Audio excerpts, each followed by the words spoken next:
بسم اللہ الرحمن الرحیم۔ یہ ہے جی الحکم والامثال من مجان الادب فی حدائق العرب۔ حکم اور امثال مجان الادب حدائق العرب ایک کتاب کا نام ہے، اس کے میں سے کچھ حکمتیں اور مثالیں انہوں نے نکالی ہیں۔ اور یہ فادر للاب یعنی فادر جو ان کے ہوتے ہیں لویس شیخو الیسوعی، ان کا یہ لکھی ہوئی کتاب ہے۔ اس کی جو تقدیم ہے پیش لفظ، اس میں بتایا گیا کہ عربی زبان اور اس کے آداب نے یعنی عربی زبان و ادب نے ایک تحریک دیکھی، تطور کی یعنی ترقی کی اور تجدید کی۔ کب سے؟ منذ اواخر القرن التاسع عشر المیلادی، 19ویں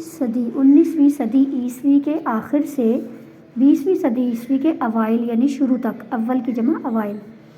اور عراق میں، لبنان، شام، مصر میں علماء ادب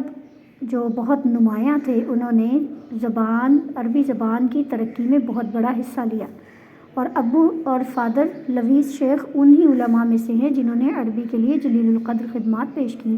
اور لبنان میں آپ نے پرورش پائی، وہاں ہی تعلیم حاصل کی اور علوم عربیہ میں مہارت حاصل کی، اور عربی ادب میں بہت سی قابل قدر مؤلفات لکھی، جیسے کہ انیس الجلساء فی شرح دیوان الخنساء، یہ ان کی کتاب کا نام ہے، وشعر النصرانیہ، یہ بھی ان کی کتاب کا نام ہے، وغیرہ اور اس کے علاوہ۔ وقد ظہر لہ ایضاً، اور آپ ہی کی ایک اور کتاب بھی مجان الادب فی حدائق العرب کے نام سے 1882 میں 6 جلدوں میں ظاہر ہوئی، اور اب تک عالم عربی میں اس جیسی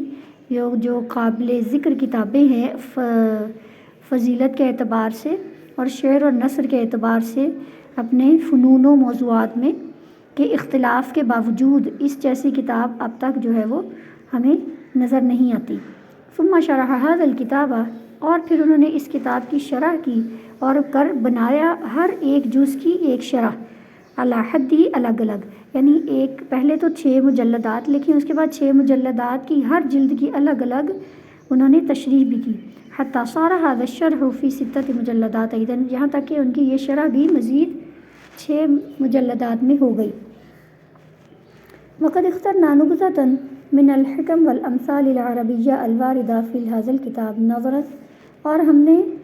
اختیار کی یعنی ہم نے چنی ہے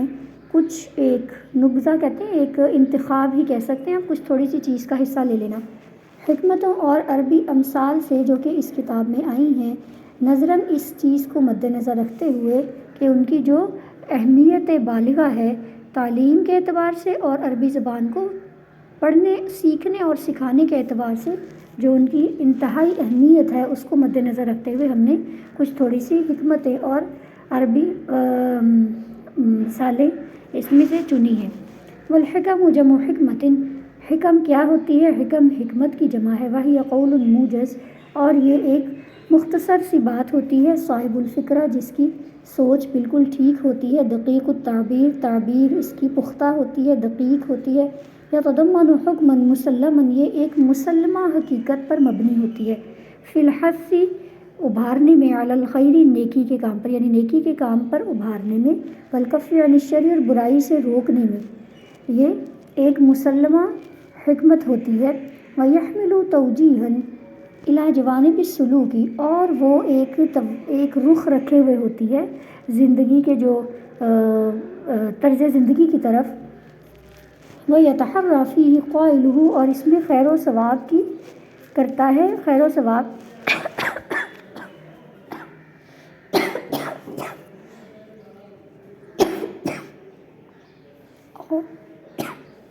ویحمل توجیہا، اور اس میں توجیہ رکھتا ہے خیر و ثواب، زندگی کے خیر و ثواب کی، قائلہ اس کو کہنے والا یعنی اس حکمت کو کہنے والا خیر و ثواب، طرز زندگی کی خیر و ثواب کی طرف اس کی توجیہ پیش کرتا ہے یا اس کا رخ کرتا ہے، غالباً الخیر والسداد، بھلائی اور سیدھا پن۔ وقد یکون شعراً، کبھی یہ شاعری بھی ہوتی ہے، کا حکم زہیر، جیسے کہ زہیر کی حکمتیں، وقد یکون نثراً، اور کبھی یہ نثر بھی ہوتی ہے، ومن اقدم حکماء العرب، اور عرب کے قدیم حکماء میں سے، الذین عرفت لہم، جو کہ جن کو کہ جانا گیا، جن کے لیے جانی گئیں حکم معصورۃ جو کہ بیان کی جانے والی حکمتیں ہیں، لقمان بن عاد ہیں، وینسب الیہ قولہ اور انہی کی طرف یہ قول بھی منسوب کیا جاتا ہے، رب اخ لک کتنے ہی تیرے بھائی ہیں، لم تلدہ امک جن کو تیری ماں نے جنم نہیں دیا۔ یعنی کیا مطلب کہ بہت سے ایسے لوگ ہوتے ہیں کہ جو آپ کے سگے بھائی نہیں ہوتے لیکن وہ بھائیوں سے بڑھ کر آپ کا ساتھ دینے والے ہوتے ہیں، یعنی وہ آپ کے ماں جائے نہیں ہوتے۔ الصمت حکم وقلیل فاعل، خاموشی ایک حکمت ہے لیکن اس کو کرنے والے بہت کم ہیں۔ وہو غیر لقمان الحکیم اور یہ اس لقمان حکیم کے علاوہ لقمان ہے، الذی ورد ذکرہ فی القرآن جن کا ذکر قرآن میں ہے۔ ان کا نام لقمان بن عاد ہے، یہ جن سے حکمتیں معصور کی جاتی ہیں، لقمان بن عاد، یہ وہ لقمان نہیں ہے جن کا ذکر قرآن مجید میں۔ ومن حکماء العرب اقسم الصیفی اور عرب کے حکماء میں سے اقسم الصیفی ہیں، اور ذو الاصبع الادوانی، عامر بن الضرب وقس بن ساعدہ الایادی۔ وقد تشتہر الحکمت وتسیر فی الناس فتصبح مثلا، حکمت مشہور ہوتی ہے پھر لوگوں میں چلتی ہے یہاں تک کہ وہ مثال بن جاتی ہے، یعنی ہوتی حکمت ہے لوگوں میں مشہور ہو جاتی ہے، چلتی رہتی ہے یہاں تک کہ وہ مثال بن جاتی ہے۔ اما الامثال فهو جمع مثل، جہاں تک امثال کا تعلق ہے وہ مثل کی جمع ہے، وهو قول سائر اور وہ ایک چلنے والا قول ہے، یشبہ به حال الثانی الاول جس سے دوسرے شخص کے حال کو پہلے سے تشبیہ دی جاتی ہے، دوسرے کے حال کو پہلے سے تشبیہ دی جاتی ہے۔ وَيَمْتَازُ بِصِدْقِ التَّجْرِبَةِ وَإِيجَازِ اللَّفْظِ وَإِصَابَةِ الْمَعْنَى وَحُسْنِ التَّشْبِيهِ وَجَوْدِ الْكِنَایَہ، اور وہ تجربے کی صداقت، لفظوں کا کم ہونا ایجاز اور معنی کا درست ہونا تشبیہ کے کا حسن اور کنایہ کی عمدگی کی وجہ سے ممتاز ہوتی ہے وہ مثال۔ والمثل یضرب کما ہوا،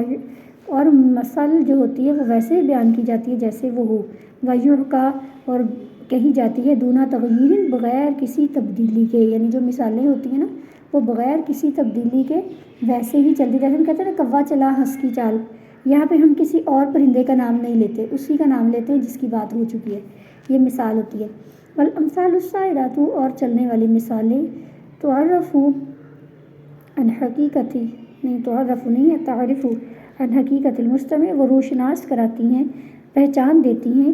معاشرے کی حقیقت کے بارے میں، وتصور واقعہ و فکرہ اور اس واقعے اور فکر کی عکاسی کرتی ہیں۔ لذا اسی لیے توجد هذه الامثال، یہ مثالیں پائی جاتی ہیں لدى جمیع الشعوب، تمام اقوام کے ہاں۔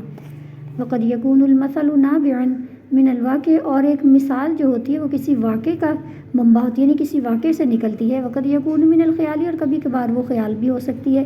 یصنع علی لسان طائر، جو کہ کسی پرندے کی زبان سے بیان کیا جاتا ہے، او حیوان یا حیوان، او جماد او نبات،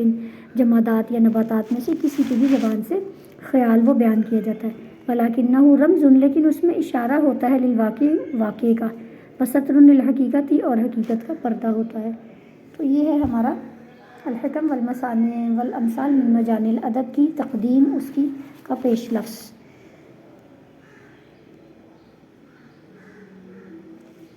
اس کی نصب بھی دیکھتے ہیں۔